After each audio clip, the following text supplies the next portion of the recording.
Good morning and welcome to Waking Up with Don. I'm bringing you stories that are various, like the theme song says, stories that are various, brought to you by Don Arias, or some words to that effect. Well, this is a very various story that I think you're going to be interested in. I have my old friend Burnie Thompson here in Waking Up with Don. Now, you know, people associate you with very serious stuff, Burnie. I mean, you're talking death and destruction and politics and your show on Fox now, the Whiskey Rebellion on Sunday nights, you know, whiskey and politics and cigars and all that. Now here you are, you're on my little show here. We're drinking coffee, just had some donuts. Relaxing. I like it here. Kicking back. I need more of this in my life. I mean, you've got your Liberty Lounge thing. I've got my little, you know, Waking Up with Don Lounge. I like it. We try to chill a little cozy. bit. I need more of that. Yeah, I think you do. I do. Have some coffee and calm down.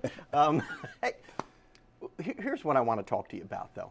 Not politics, not the show, not the business or any of that stuff. I want to talk to you about you and what Burnie Thompson does when he's not railing at the man. Well, I wish I could do more of it. Movies and books, Don. Yeah. Movies and books. I mean, we really are friends. And when we're together, we rarely talk about politics. You know, Yeah. we rarely do. We talk about family. We talk about music. We talk about movies. Ribald like stories. Yeah, yeah. Of days of yore. I'd say I love movies and books. Do you have a favorite movie or a favorite genre? I do. I think lists are absurd, but they rule my life. Isn't that something? My favorite movie of all time is, they're actually two, it's a tie, and they're both written by the same guy. Some Like It Hot, Billy Wilder wrote it, Marilyn Monroe. Great movie. And Sunset Boulevard, Billy Wilder wrote it and directed great movie. it. Yeah, those are my two favorite movies of all time. I'm a classic movie fan. Some Like It Hot. Now, you know, this is where we got Tony Curtis and Jack Lemmon in drag. Yeah, yeah. It was the story came from the St. Valentine's Day Massacre, and it was voted by the American Film Institute as the funniest movie of all time. Wait, back up the truck. St. Valentine's Day Massacre and Some Like It Hot. And Billy how are they related? Well, do you remember the gangster? They witnessed the shooting, and the reason they dressed up as women and joined the band was to disguise themselves and get away from the bad guys. I forgot the storyline of that. You forgot the mobsters? I know, I forgot. How could you forget the mobsters? Because my favorite show, my favorite movie of all time is Angels with Dirty Faces. And I mean, everybody was in it. It was like a Depression-era movie with Pat O'Brien, with James Cagney, with Humphrey Bogart. I mean, those old movies were just awesome. And that's back when Bogart was always the bad guy. That's right. You know, and that changed in Casablanca, 1942. Because I think in '41 he played what was he? He was in one of these cop and robber movies, The Maltese Falcon. Oh yeah, that was actually when he was Sidney Greenstreet. Yeah. Okay, but he was always the bad guy. See, I told you I love movies and books. I know. And now, how about the whole book thing? So you're not you're a sports guy. You play basketball. I know that. And I did until they raised the rim. Made the court longer, I think.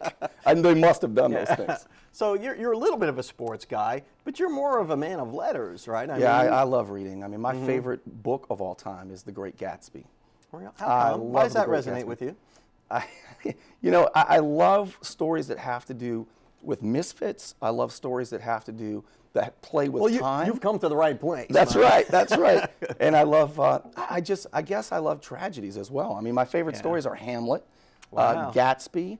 One of my favorite TV shows is Mad Men. But I love stories about people who don't quite fit in, and I guess I love tragedies. And it's what makes life interesting, I think, are these human dramas that people go through. And maybe that's why politics is so interesting to you, because that really is a human drama. Yeah, I tell you, I love the human condition. And here's a secret. I'm a big crier. I cry at movies. And what makes me cry is beauty, the human condition. I'm watching a movie once.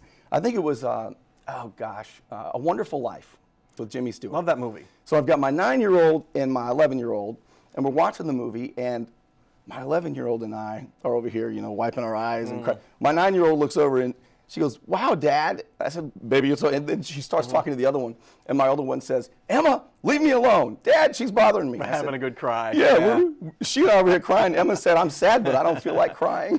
We have to run off to a break. So don't forget what you heard at first. Burnie Thompson is a crier, and but he's an interesting guy and a dear friend. Right after these messages and the weather, brought to you by the West Pittman Law Firm, westpittmanlawfirm.com.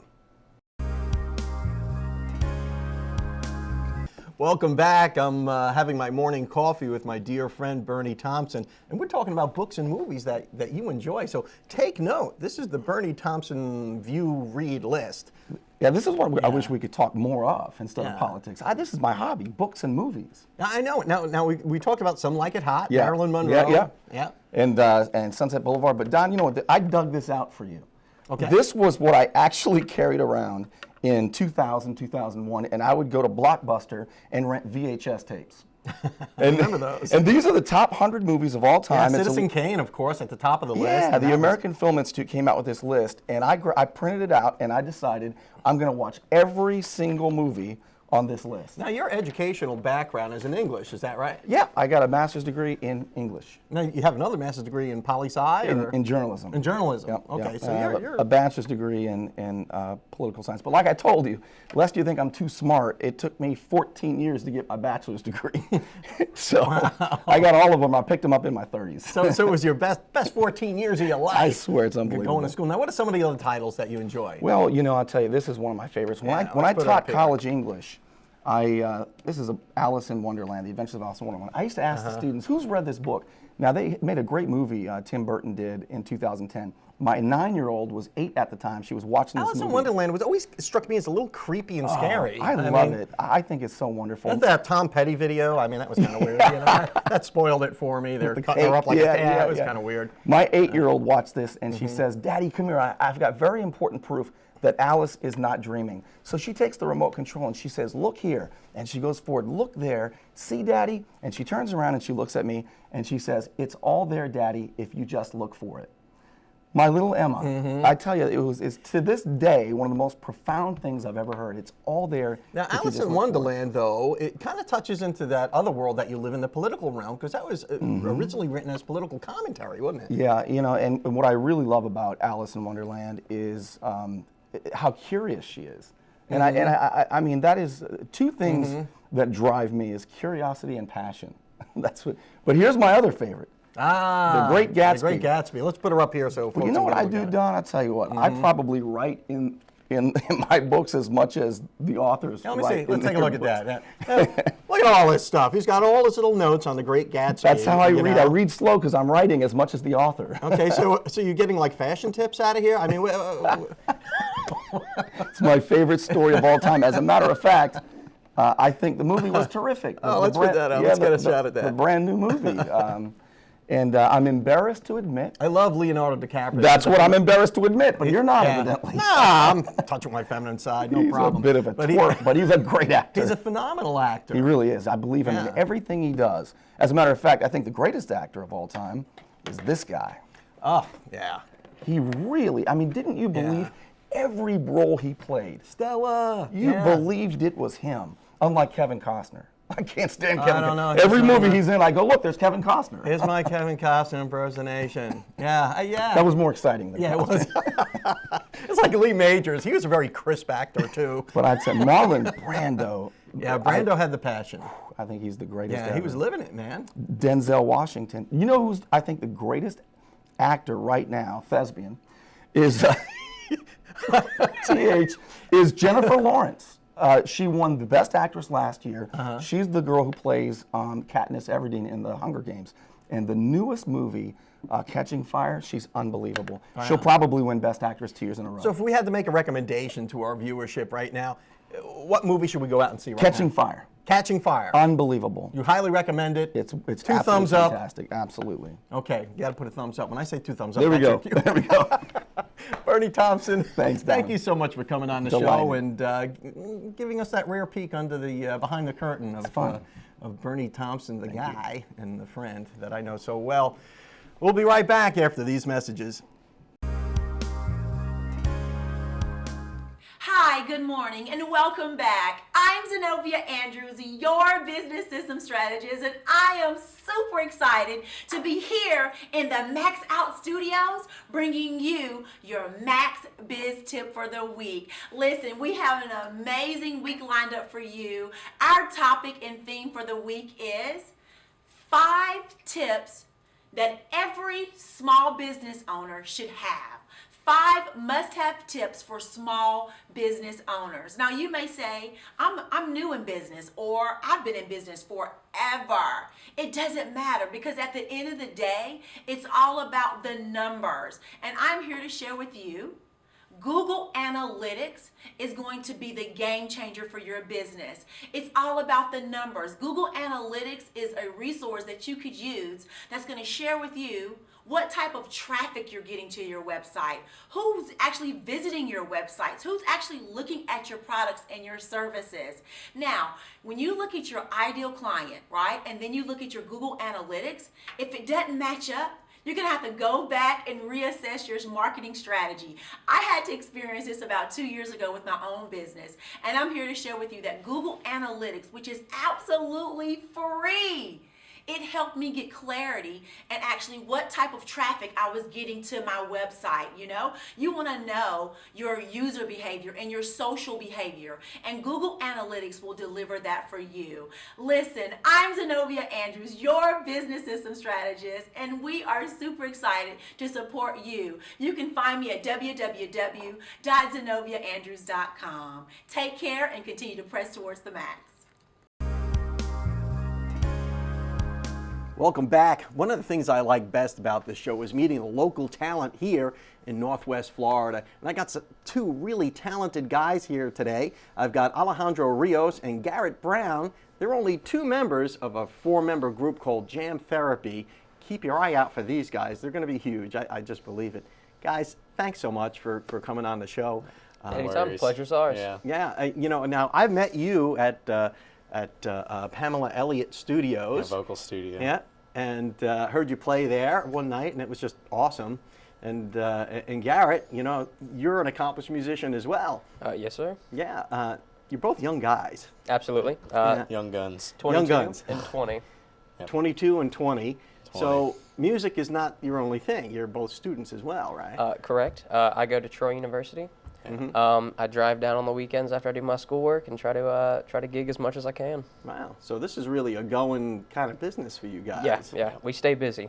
And you're a student here in Gulf Coast, right? Gulf Coast, right. Yeah. So you're in town, but you got to drive. And you drove in this morning to be on the show. I wouldn't miss it for the world. Thanks so much for making that long slog down here. Jeez. It's you know, I actually driven that route several times myself. Yeah, 231. I'm well acquainted with it. Yep. But you guys have been together for a while, I guess, right? Correct. About how long? About 5 years. 5 years. About 5 years. That's how long we've been so rocking. let me do some quick mental math. If you're 20 and you've been together 5 years, you've been kind of chilling together since you're about 15 or so, 15, 16, 17 years old. That's about right. I could even drive. It's all right. So you were jamming then, and how'd you guys meet? Through school. Just musicians like to stick together and you know find one another out in the crowds. We were in jazz band, and we kind of got some chops through there. Yeah, it was a good common medium for being a step above, you know, the power chords and all that stuff. Spice it up a little bit. So you were in jazz band. Where at Mosley? Is that Mosley High School? All right. So you like homegrown Panama City guys. Absolutely. And you started jamming together at a young age, and then it's kind of developed into something over time, hasn't it? Correct. Yeah. I mean, it just started as you know, who can I get with to make the best music? And then after we got some really positive feedback, we just kept going out there playing, building our press kit, building our resumes, and now it's kind of just taken on its own thing. Now, you know, a lot of people like my age, you know, you'll say, geez, I don't understand this music nowadays. You know, like rap and stuff. It's just totally lost on me. You know, I got nothing against it. I don't enjoy it. But you had different influences that might appeal to an elderly fellow like myself, don't you? Yes, absolutely. We're not trying to emulate anybody, but just the music that happened to have inspired us were the greats like Led Zeppelin, Jimi Hendrix, the Beatles, just people who are out there making real music. Yeah, and that whole genre of music is the music that people my age kind of grew up with, like back in the 70s and maybe even a little bit into the 80s. Absolutely. Yeah, and so that 70s, 80s music, you know, there was a big war going on then. Yes. A lot of artists were using their music to, you know, say something, and that's something that I don't really see a lot nowadays. You don't see, you know, Miley Cyrus writing a song about Iraq. It's all about the latest guy she's mad at or whatever. Yeah, that's true. There was a lot of that stuff. back in the day when the Vietnam War was still going on. When I was in high school, everybody was afraid when you graduated you get drafted. Yeah. So there really was something people were singing about and thinking about back then besides Moon, June, Spoon, and all that stuff. Yeah. Now, you're going to play a little something for us now, right? Yes, absolutely. The song is called Alone. I recently won a songwriting competition, the Battle of the Balladeers, over at Miss Newbie's Other Bar. A lot of great, talented songwriters. This is just one of the songs that helped me win the first prize. So you won the Battle of the Balladeers with this original tune. Correct. Called Alone. Alone. And I really look forward to hearing you guys play that. Absolutely. We'll be right back with Jam Therapy right after these important messages. Welcome back. I'm yucking it up here with Jam Therapy with Garrett Brown and Alejandro Rios. Guys, what are you going to play for us? We are going to play Alone. Alone. Absolutely. All right, take it away. Alone with Jam Therapy. I remember when they were only friends, when they started to see their own chemistry. He took her by the hand. She could barely stand. She couldn't have known she'd end up alone. Glass on the road and the air smelled like gasoline. Now she's a widowed girl only at 17, and she'll sleep with any guy that she's ever known. She don't wanna be alone.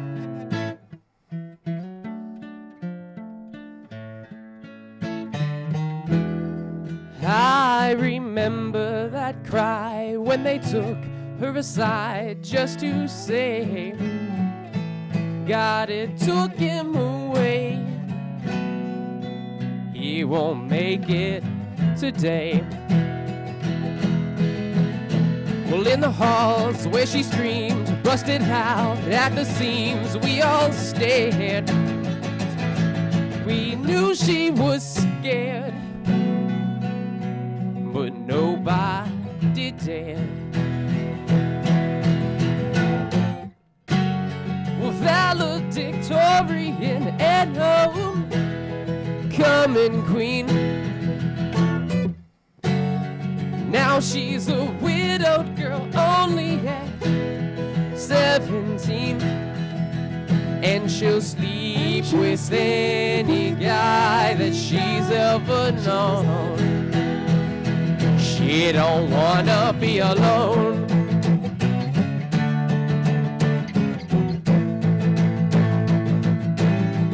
And the behavior she's displaying has got all the fellas saying, if you want a chance, well then you better take it now.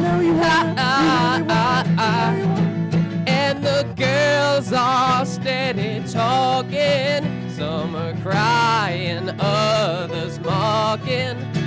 For a widowed girl, she knows how to get around.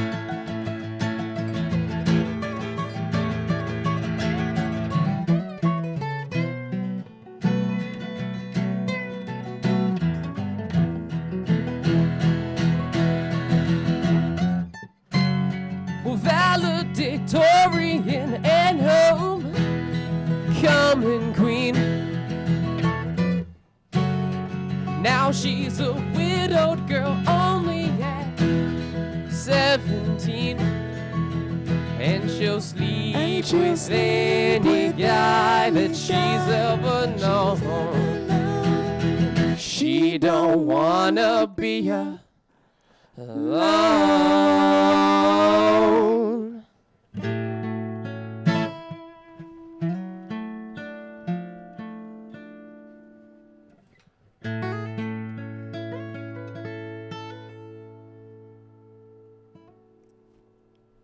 That was awesome, guys. Thanks for coming on. My favorite part of the show is always music.